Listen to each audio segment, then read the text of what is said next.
Let's go! Okie dokie.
Alright, how about a little tribute to the god among all video games, the one and only Super Mario.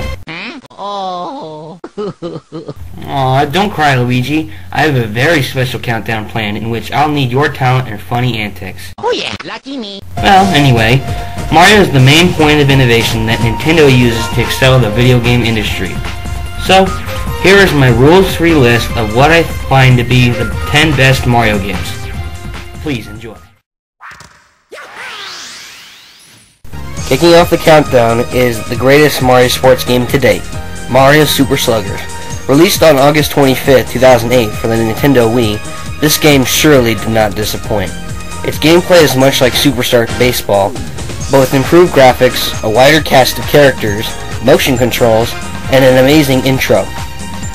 The one-player mode was great, but what really made this game awesome was the crazy competition of playing the game with one of your friends.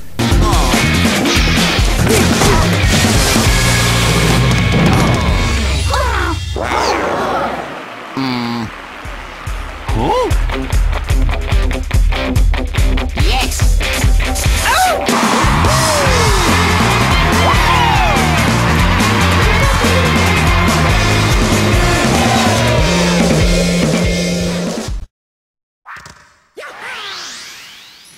At number 9, we have Barter Party 2. This game was released for the Nintendo 64 in the early 2000s, with more improvements from its predecessor. This installment was the first in the series to introduce items, as well as battle and duel minigames. These new innovations opened the door for even more possibilities to come. If you no longer have a Nintendo 64, don't fret. Nintendo released this game for the Wii Virtual Console just last December, so if you haven't experienced this game, go hunt down a Nintendo 64. You do not want to pass up this one.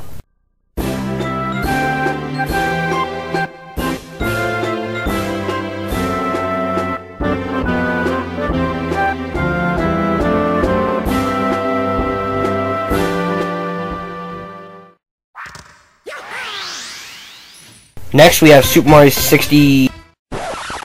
Just kidding. I realized on my original video I had regretted putting Super Mario 64 at number 8. I decided that there is another 3D Mario game that deserves more love. It's Super Mario Sunshine. Sunshine was released from the Nintendo GameCube on August of 2002.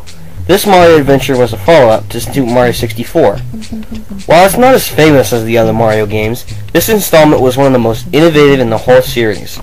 Many recurring characters and bosses were first introduced in this game, such as Toadsworth, Petey Piranha, Piantas, and Shadow Mario.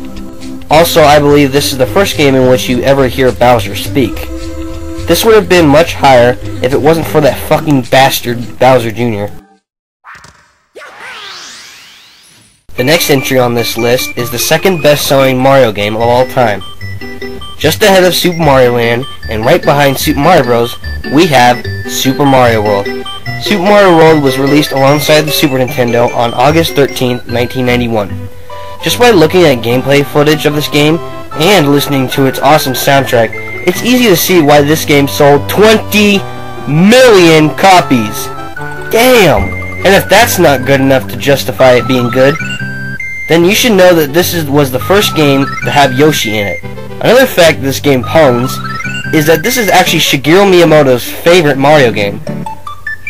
That's pretty good. Our sixth contender is the most popular multiplayer Mario game, New Super Mario Bros. Wii. This game was released for the Wii, obviously, on November 15, 2009, and it blew our minds in every aspect of the word. The most notable difference between this and its DS predecessor is the 4-player cooperative multiplayer mode. This amazing innovation revolutionized 2D Mario games as we know them.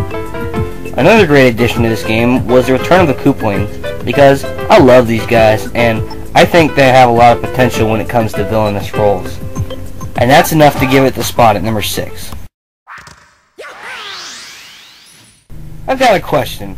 What do you get when you take Mario and you give him a frog, raccoons, hammers, and a fuck ton of new enemies to fight with, and the best graphics on the Nintendo Entertainment System?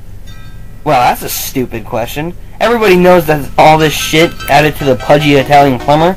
You get the greatest game from the 90s, Super Mario Bros. 3.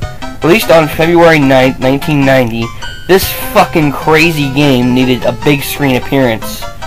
The Fred Savage movie from 1989, The Wizard, was the first time gamers had witnessed the arrival of this gaming jewel. With amazing power-ups, crazy level design, phenomenal music, and the impact it left on the video game industry, this game is just pure legendary. Next we have Luigi's Mansion. This game was the launch title for the Nintendo GameCube, and is the second game to have Luigi as the main character. It was also the debut of Professor Egad and King Boo, which you see in later Mario games. I don't see why people think Luigi's Mansion is so bad. I'm talking to you, Screw Attack! I declare this game one of the most underrated video games in history. If you didn't like Luigi's Mansion the first time, just give it a second chance. It deserves more attention.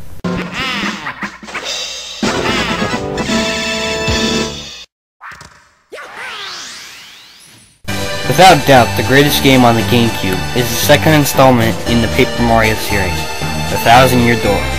This masterpiece hit the shelves on October 11, 2004. Seriously, I'm not even kidding when I say that I played this game so frickin' much that my GameCube eventually died. Enough said.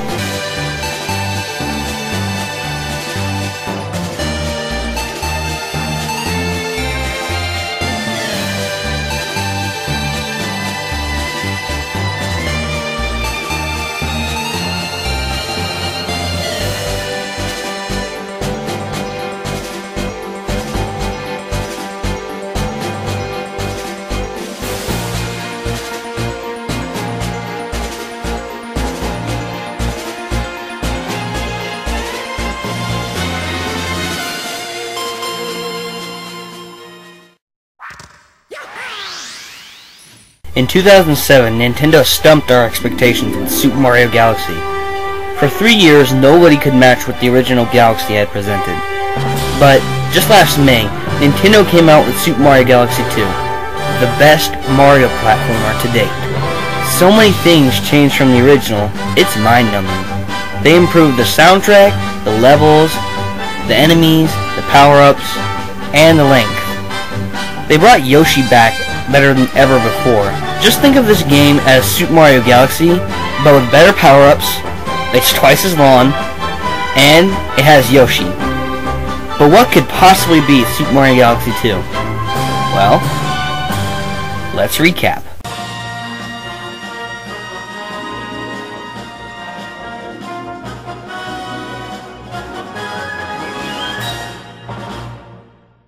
Number 10, Mario Super Sluggers. Number 9, Mario Party 2. Number 8, Super Mario Sunshine. Number 7, Super Mario World. Number 6, New Super Mario Bros. Wii. Number 5, Super Mario Bros. 3. Number 4, Luigi's Mansion. Number 3, Paper Mario The 1,000-Year Door. And number 2, Super Mario Galaxy 2.